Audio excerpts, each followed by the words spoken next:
You gave them the benefit of the doubt because you were kind. You chose to believe your silence would be understood.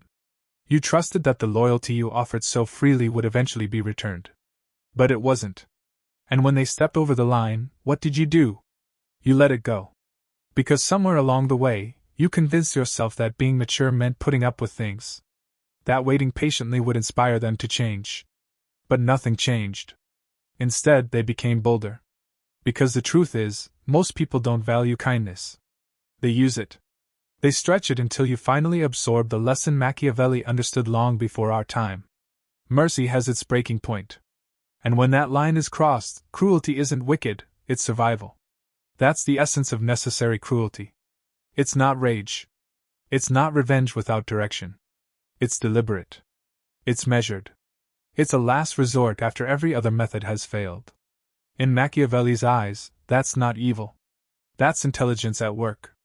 Because the moment you show the world that no matter how noble you are, there's a darker edge they don't want to test, you become untouchable. It's rarely the weakest who suffer the most. More often, it's the kindest. Kindness assumes others see the world as you do. That fairness matters to them. That they hesitate before hurting someone who trusts them. But Machiavelli saw the truth. The world doesn't operate on empathy, it runs on leverage. And in that reality, kindness doesn't just fall short, it becomes invisible. So what do you do when kindness fails? You stop expecting better. You stop justifying. You stop handing people rope, because all they do is turn it into your noose. You begin a shift, colder, more deliberate, and quieter. You adopt cruelty, not as your default, but as a tool. A controlled response. This is Machiavelli's principle. A ruler too soft invites chaos. But the one who acts swiftly when needed protects the order. When used correctly, cruelty doesn't cause destruction, it prevents it. It silences those who thought your quiet meant weakness. It corrects the entitled, the deceptive, the jealous. And rule number 1? Don't explain the change. Enforce it. Observe how power really shifts in relationships. The man who always forgives becomes a joke. The woman who always listens gets drowned out. The leader who won't punish gets overthrown. People don't admire those who avoid conflict. They respect those who are capable of cruelty, and know exactly when to use it. Not every insult demands retaliation. But the ones that do? They require a cold fire, one so precise they never try again. Machiavelli was clear: if you must cause harm, do it in such a way that they can't strike back. Don't flirt with cruelty. Either commit to it, or don't touch it. Because once you recognize that kindness is no longer the answer, you don't just shift strategies. You become the consequence they never saw coming. It begins in silence. Then distance. Then calculation.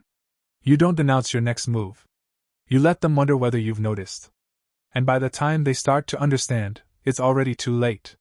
This isn't about being heartless. It's about precision. Cruelty, when necessary, follows rules. Machiavelli's law isn't about hurting people. It's about sending a message to those who thought they could get away with it. In every room, someone sets the tone. And if someone disrespects you publicly and you let it slide, you've just taught the room a dangerous lesson: you're safe to disrespect. Your limits are flexible. But if you respond, not with rage, but with a cold shift that drains the energy from the space, they'll all remember. They might not like you, but they'll think twice next time. Because now they see the truth. You were kind until you weren't. That's the line. Cruelty born from insecurity is weak. But cruelty rooted in restraint, built up from observation, second chances, and final betrayal, that's the kind they never forget. It leaves a mark. It teaches lessons no speech ever could. It shows them what happens when they mistake calm for helplessness.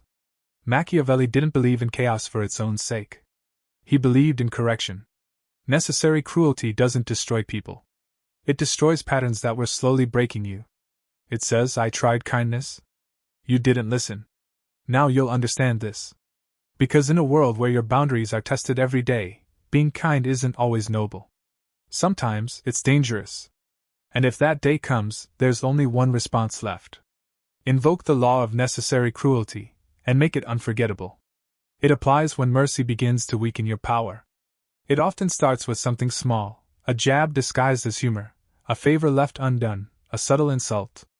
And you tell yourself, stay calm. Be the better person. But Machiavelli would ask a sharper question. At what cost? Because in the world of power, every act of mercy gets interpreted, not as grace, but as hesitation. Show mercy once, and they wonder if you're soft.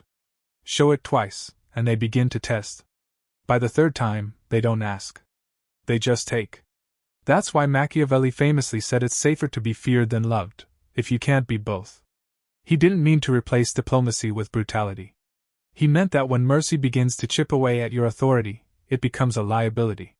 You'll see this most in groups, places where power is unwritten, unspoken, but always observed. Who's the strongest? Who's safe to challenge?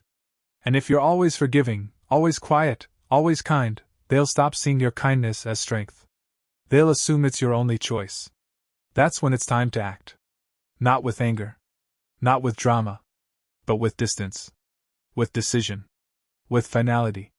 Often, the cruelest response is the cleanest one. Not rage. Not a scene. But removing someone from your life as if they never existed. When mercy threatens your image, Machiavelli said, be feared, but not hated. You don't have to be brutal. Just unmistakable. Let your silence say everything. This is what happens when you betray someone who gave you grace. It also applies when silence invites more disrespect. Sometimes betrayal isn't a single moment, it's erosion. 100 small jabs. The interruptions. The dismissive tone. The jokes that aren't really jokes. You tell yourself, it's not a big deal. They don't mean it. I'll take the high road. But what they hear is, I can say whatever I want, and nothing happens. Machiavelli understood this clearly. People judge more by what they see than what they feel. Everyone watches you. Few ever truly know you. So how you appear becomes more powerful than what's inside. You may not be weak, but if you look like you tolerate being disrespected, that's all they need to lower the bar. And that's when your silence stops being a virtue, and starts becoming permission. So what's the Machiavellian play? Don't confront. Shift the energy. Break the rhythm of comfort they had around you. Turn cold. Speak less. Watch longer. Stop laughing on cue. Respond with stillness. Make it clear that your peace is no longer theirs to touch. Then watch the panic grow. That's how cruelty works when silence has lost its meaning. It doesn't explode. It freezes. It leaves them standing alone in a space that used to feel warm. Because cruelty doesn't always scream. Sometimes it just vanishes, and leaves them trapped with their own guilt. And finally, remember this, sometimes one decisive punishment prevents a lifetime of humiliation. Most people get this wrong. They think staying silent, taking hit after hit, is being strong, until one day they snap. But Machiavelli said it straight, injuries must be dealt all at once. Why? Because repeated forgiveness doesn't elevate you. It reveals your patterns. And people only shift their behavior when consequences are sharp enough to create fear. That, right there, is the law of necessary cruelty at its purest. When someone crosses the line and you hit back just once, with force and precision, you often never need to do it again. It's not about revenge. It's about making sure it doesn't happen twice. A sudden, sharp consequence leaves a lasting scar in their memory. They won't remember the lecture you gave. They'll remember the moment they lost something they never thought was on the table. And that absence? That silence? That gaping space where your presence once lived? That becomes the lesson. Not your words. Not your emotions. But the discomfort they now feel. Because the moment someone's punished in a way that touches their social standing, their identity, or how they're seen by others, it burns deeper. It reshapes them. And next time they'll think twice before playing with fire. Machiavelli's version of cruelty isn't wild or reckless, it's psychological. It doesn't come from a place of hatred. It simply comes from a deeper understanding of how the game works. In that game, one intentional act of cold precision can protect you from years of being taken for granted. Cruelty, when used correctly, isn't just a blade, it's a broadcast. It says, I offered you kindness. You made your choice. Now deal with the outcome. The mistake most people make when they finally snap is going too far. They confuse intentional cruelty with emotional outbursts. They don't want to correct, they want to crush. They want the other person to break, to sob, to admit every wrong, to beg for forgiveness. But Machiavelli would have called that naive. If harm is necessary, it should be delivered in one clean strike. And benefits? Those should be offered slowly, over time. Because the moment your cruelty looks like a meltdown, you've already lost the upper hand. Real cruelty isn't loud. It's performance. It's measured. It's calculated. And it shifts the entire power dynamic, not for revenge, but for control. So how do you use cruelty the Machiavellian way? You do it in a way that leaves no physical trace, but changes everything. You don't scream. You don't explain. You cut. People expect closure. They expect you to explain your feelings so they can manage the story or manipulate the ending. So you don't give them that luxury. No arguments. No drama. No drawn-out speeches. Just a shift. A sudden drop in temperature that they feel before they understand. You reply slower. You stop initiating. Your gaze loses its warmth. And when they finally ask, "Is something wrong?" you say the coldest sentence imaginable. No. Everything's fine. That silence? That lack of explanation? That absence of chaos? It eats at them. It forces them to sit with their own actions. To revisit conversations. To relive choices. And they begin asking questions they'll never get answers to. In that space, you don't just hurt them. You teach them. You make the void louder than your presence ever was. Machiavelli understood, cruelty must always serve a purpose. So ask yourself, what's the lesson they need to learn? If they embarrass you publicly, your withdrawal should be visible. If they hurt you emotionally, your distance should echo in every part of their life, socially, emotionally, even physically. Don't ghost them. Don't block them and vanish. That's too simple. Instead, stay present, but change completely. Let them feel the shift. Let them notice how your attention used to fill a room, and how empty it feels now. The most devastating punishment? The one delivered in silence. No confrontation. Just a refusal to ever make them feel special again. And most importantly? Let their reputation suffer, not yours. A common fear in being ruthless is, what if they make me the villain? Machiavelli's answer? Let them talk. Let them spin the narrative. Stay quiet. Why? Because the more they talk about you after you've gone still, the more obvious it becomes that you mattered. The more they try to prove you wrong, the more they reveal their own guilt. Your silence becomes proof of strength. Their noise becomes evidence of wrongdoing. And when others ask what happened, you deliver the most Machiavellian response of all. Oh, nothing really. I just started moving differently. No need to defend yourself. No need to fight for understanding. You don't need to attack their character either. Because the most powerful cruelty is letting them destroy themselves, while you stay composed. Quiet. Still. Unshaken. That's the line between emotional revenge and necessary cruelty. Revenge is about expressing how you feel. Cruelty is about leaving a memory they'll never forget. Machiavelli didn't believe in gathering enemies for sport. He believed in consequences that left an impression. The kind that don't invite retaliation, because they're delivered so calmly, so surgically, so confidently, that people think, if this is what they can do in silence, what happens if they're actually angry? That's not just fear. That's respect. And when cruelty is done right, it doesn't end your reputation. It defines it. It's the rise of a version of you they never imagined you'd become. The aftermath of cruelty matters just as much as the act itself. Because if you punish someone and then start to doubt your own decision, if you go quiet but keep checking to see if they noticed, if you cut them off and secretly hope they come back crying, then it wasn't a punishment. It was theater. And they'll feel that. Because for cruelty to land, it has to be followed by something most people can't handle. Silence. Stillness. Zero regret. No peeking to see if they're hurting. No reopening the wound to check if it still bleeds.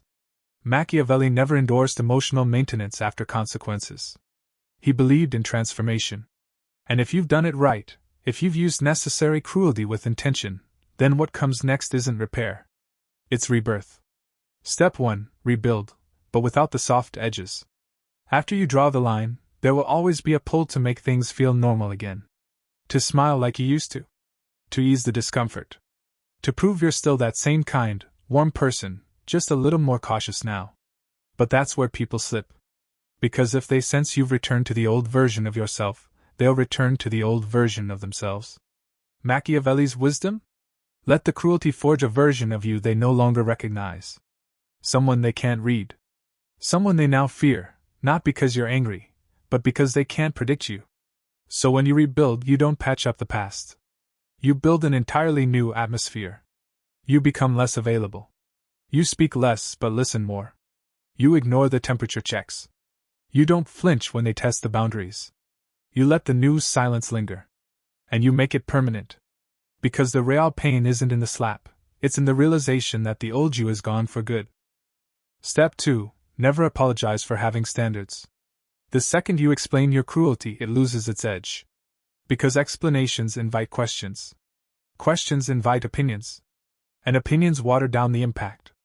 If someone disrespected you and you cut ties, you don't owe them closure.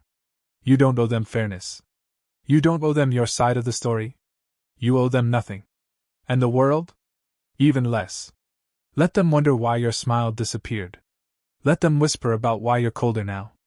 Let them feel the difference without ever hearing the reason.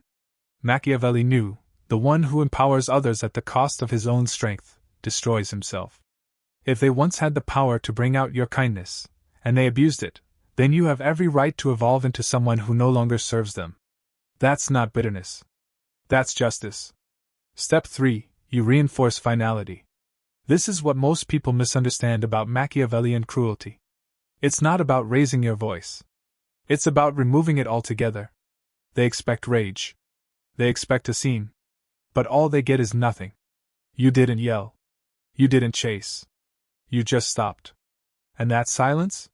It's louder than any argument. Because it says, I don't need you. I don't miss you.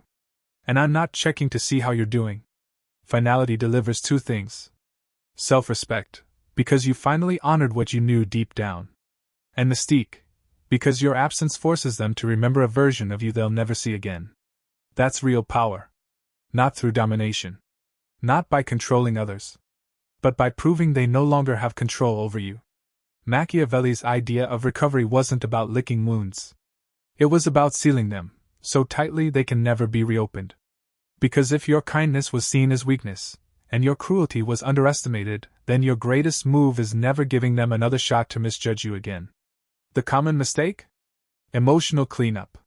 People reach back out to make sure the other person didn't take it the wrong way. They ask if they overreacted.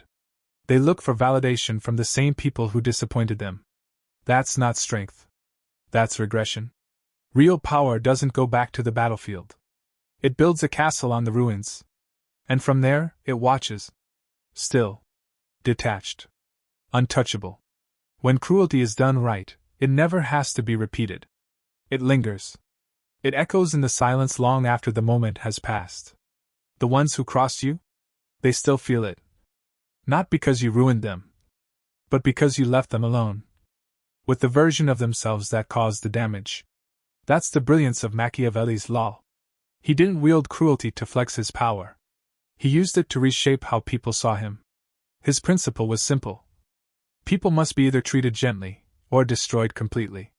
If you only hurt them a little, they'll find a way to get back at you.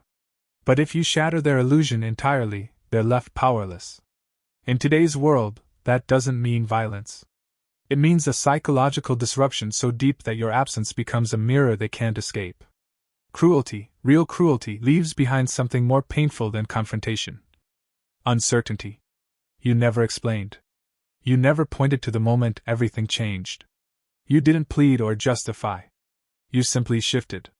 And now they sit there asking themselves, what did I do? Was it me? Can I fix it? That confusion becomes the punishment. They can't apologize, because they don't know what for. They can't repair what you refuse to define. And in that guessing game, your presence becomes mythic. Distant, silent, and beyond reach. Cruelty also leaves behind isolation. When your kindness disappears, the person who abused it doesn't just lose your affection. They lose access to your time, your energy, your gravity. Every room they enter now feels lighter. Emptier. Because whether they admit it or not, you were the weight that anchored everything. And now that weight is gone. And they feel it. Not with anger. with regret. They remember the safety they took for granted. They remember how they mistook your patience for passivity. And even if they're surrounded by others now, none of it feels the same. Because your absence has shape. It has mass. And worse, it carries the fear that you've been replaced. Cruelty forces the imagination to spiral. What if someone else now gets the version of you they ruined? What if your loyalty has been redirected towards someone worthy? What if your silence isn't punishment, but protection for someone new? That thought? It eats them alive. Because when kindness is removed and placed elsewhere, it cuts deeper than betrayal ever could. It doesn't say, "I hate you." It says, "I finally see you, and I'm choosing me." That kind of detachment? It doesn't just bruise the ego, it shames it. And the secret is, you never have to say a word. You don't text. You don't post. You don't drop hints hoping they'll chase you. You do nothing. You let the silence speak. You let their own thoughts do the punishing. Because the most brutal voice is the one inside their own head, replaying the signs they missed, the kindness they ignored, the warnings they laughed off. And that endless loop? That's what they live with. That's your legacy now. Machiavelli never said cruelty should feel good. He said it should be useful. It's not about flexing strength. It's about being unforgettable. The world doesn't respect the ones who explode. It respects those who never offer a second chance, because the first one came with everything. That's why the most feared people aren't loud. They don't argue.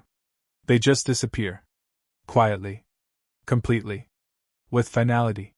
And what they leave behind is a silence so wide, no apology could ever fill it. There comes a moment when someone realizes they've lost you. Not your attention. Not your affection. But the version of you that was still willing to forgive. It doesn't come with drama. It's not loud. It's quiet. And that stillness? That's the scariest part. Because in it, they finally see what you've become. Untouchable. Unreachable. Unconcerned with who they are now. Because you've stepped into the version of yourself they never imagined was possible. And that's the point. Machiavelli never told you to be cruel. He told you to be respected. And if that respect only shows up after blood is drawn, so be it. Because the world doesn't reward endless patience. It rewards those who understand one truth. People don't change, unless it hurts more to stay the same. So when kindness fails, don't wait. Don't hope. Don't explain. Do what Machiavelli would do. Cut clean. Stay cold. And never, ever, let them see the warmth they discarded. Let the whispers spread. Let the rumors swirl. Let them say you've changed. Let them ask what happened. But never tell them. Because if they really understood what you endured, they'd realize this. Kindness was the warning. Cruelty was the answer. And your silence? That's the proof you survived. This is how you become powerful. This is how you become untouchable. This is how you stop being the victim of your own compassion. This is the law of necessary cruelty.